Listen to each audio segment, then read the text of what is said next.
What's up everybody, this is Jack Sputnik here and I'm excited to see your happy faces here because we are going to talk about one of my favorite cameras or even my favorite camera I've ever had. And you're gonna be surprised because it's not the newest model by far, it's Sony a7 III. So today we want to see the answer to the question, is it still worth buying in 2020? But first, let's see intro.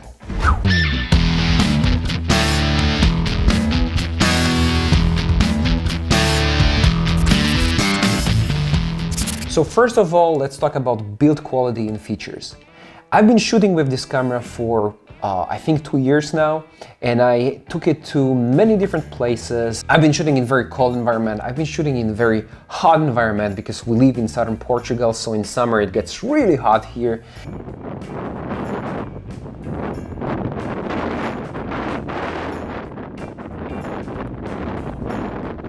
And I never ever had overheating problems, and I do shoot weddings on weekends and I had no problems, no issues with overheating and with build quality at all.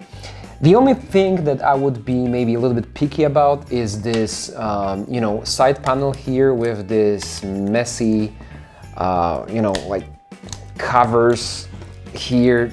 It's not the best thing out there, not the most enjoyable thing out there. It works, but I had it broken actually, this one of this port covers. It's been replaced, and as we are talking about the little downsides of this camera, like jack input also was broken, and you have to be very careful with jack input. Sometimes it may fail, but I have this camera on warranty, so it was replaced. Whole panel and doors here are replaced, are totally new. So not a big deal, specifically that this camera is cheap, and this is one of the biggest advantages of it. Like it's a very good full frame camera for under $2,000. When it comes to some features, important features that I love about this camera is the battery. So this battery, this new type of battery in Sony cameras are really durable.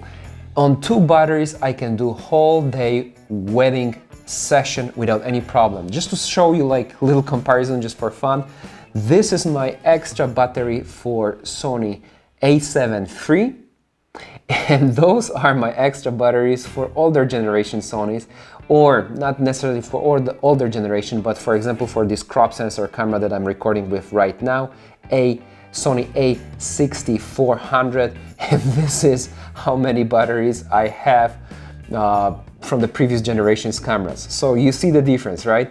You had to have a lot of those batteries before. Now with 2 you're good to go, and this is very handy, very useful. All right, another thing when it comes to build quality or generally features is customizable buttons. You have a lot of, is it seen here? Yeah. You have a lot of these customizable buttons like C1, C2, you have C3, C4, you can use it like even as your custom button here. It's a trash bin button as people call it. You also get wonderful function button. Not many guys mention that, but here when you press this function button, and I use it actually a lot, you have an access, you can see right now, you have an access to customizable menu when you can switch, when you can change important settings, important for you, so you can make it totally custom for your needs, depending if you're more in video or in photo, or like me, you are a total hybrid shooter. One of the features, again, that not many guys will mention is, as I want to show you right now, automatic white balance with white color priority. If you're a wedding shooter, or like me, you do a lot of different jobs, but if you shoot interiors, if you shoot weddings, and you want to have white balance that is automatic, and and white is your priority, that white looks good, this mode is super useful. I just basically love it. Okay, let's get on to the next point, autofocus. This autofocus system is awesome. Both if you just use it without like with with the spot autofocus. Let me show you right now. So you have joystick and you manipulate, you see, with this joystick, and you have spot wherever you want, or you just use the touch screen and you focus on exactly the object you want to focus on. But also like face tracking in Sony cameras generally, but in this camera also like works flawlessly. Face tracking in video is something that is so useful. You are always sure that you are in focus. So if you're a one-man band, if you want to record yourself, basically, this feature is so good to have.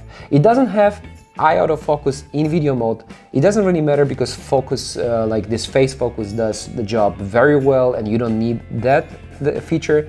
But if you're in a photo mode, it's something great to have, because like when I switch from DSLR to mirrorless camera, to Sony system mirrorless cameras, I like 95, 98, or maybe 99% of my shots are basically sharp. Next point. It's a small thing, but I love it and I think it's worth mentioning. It's this joystick here. And this joystick is something awesome. As I said before, you can select your focus point, and basically more and more cameras nowadays, they get joystick button or function, but this is something that was awesome, and it was the first Sony camera that really had it, and that makes the value of this camera grow even further. What I like about this camera is this audio quality. There are some misconceptions actually about audio quality. There are some opinions that Panasonic does offer better audio quality, and if you are like updated with what's his name? What is this guy name? Oh, Gerald Undone. If you're familiar with Gerald Undone, he proved the point that audio quality of Sony camera, specifically this A7 III, but all the Sony cameras is very good. Another feature that is great, I don't want to talk about about it too long, but it's Auto ISO. A lot of cameras nowadays have it, like Auto ISO is something present, but in Sony A7 III I noticed that Auto ISO works flawlessly. It works really good. So basically, if you're shooting video and you want to stick to 180-degree rule, so you, for example, like me, shoot on 24 frames per second and 1/50th of a second shutter speed, you can set ISO to auto and it will do just great job. And if you need to correct something, here on the top here you have this specific dial button that this dial here to correct exposure. So if you like to overexpose like I do, you overexpose it by 0.3 or 0.7 like I do usually, and you're good to go. One-man army, no need to have any crew, and you're set. When it comes to build quality and generally quality of this camera, there's one downside I want to mention, and I think a lot of Sony shooters will confirm that. Is it visible? This is this screen here. So I'm not saying it's really bad, but both screen and EVF, is it visible? Yeah. So both screen and EVF could be improved. And I did a review of A7S III, I think a month ago or something like that, and you can check here in the links above. And this is stunning. This is such a great difference. Specifically, EVF on Sony A7S III is so good, and I hope to see that improvement on Sony A7 Mark IV. However, don't get like fooled. This is still good camera. The last downside I think that I want to mention, since we are in this downside part of the video, is a little bit of a messy menu system. I mean, when you get used to it, it's not that bad. But it's not great. There's so many things to customize, and at one hand, this is something great. You can customize everything. And this is great, but at the other hand, it gets a little bit messy, let's face it. So this problem again was solved on A7 Mark III, A7S Mark III, and this menu is much better there, but still Sony does have this old menu that a lot of people complain. But as I said, you can customize buttons, you can customize this function button here, and it just does the job, no problem or whatsoever. But yes, you have to be aware of that. So the last thing, but of the bummer part of the about this camera, I think the previous one was supposed to be the last one, but okay, the last one, I promise, last one, is that when you record over HDMI to external recorders, the face tracking, function, this face tracking function stops. So still autofocus works flawlessly and it's still very good, but this super useful face tracking doesn't work. Something to know, most of you guys, I think you don't record externally using this camera, but if you do, you may want to know that. One of the things I love, this is like easy, like this is a real hybrid camera. So when you have your settings in the menu, like you want to shoot 4K 24 frames per second or 120 frames per second in 1080p, you just press record button, being on photo mode, and it will automatically start recording. No need to switch between one and like video and photo mode. So if you are running and gunning, if you need a quick switch from video to photo, boom, there you have it. It's a wonderful thing. Another thing that there's a lot of misconception about Sony is color science. It was like rumored that like Canon have better color science than Sony, and I don't know, that Fuji shoot better colors than Sony. It's all different. I mean, yes, Fuji, in my experience, gives awesome colors straight from the body, straight from the camera, and that's true because they also have this, in-camera presets where you can like simulate Fuji film, like Provia or something like that. But Sony color science is great. I think that the main contributor to this rumor was that basically screen is disappointing. So when you see pictures on the screen, you can tell if it's a great shot or not, but it doesn't look that great. But when you look at those pictures later in your computer, when you download your RAW files or JPEG files, whatever you shoot in, they look very good. I have no complaints about color science, and it's actually very accurate and very good. In video, I use HLG2 mode a lot, which is also great, like picture profile, great for skin tones and very flexible when it comes to editing. Let's get to the most important part, which is image quality. Image quality of this camera is superb. Both RAW files and video recording offer like very good quality for the money, and basically very good quality. If you're a hybrid shooter, if you really live in a real life, you shoot like me, like different jobs, like interiors, weddings, you do travel photography, you travel with this camera, and you also want to do a YouTube channel on this camera or record some videos, this is one of the best hybrid shooters. Why am I saying that? Well, image quality, 24 megapixels. For example, I sell my photographs on stock agencies like Shutterstock, Adobe Stock, iStock, and 24 megapixels gives me a lot of quality, a lot of resolution, but not too much, so those files are not too big and easy to handle. And when it comes to video quality, okay, it's 8-bit, but a very good quality 8-bit. And you get 4K at 30 FPS and 4K at 24 FPS. And because I want to be cool, I shoot 24 FPS. And I love 24 FPS because this is the most cinematic setting. And you may say, and what about 4K 60 frames per second?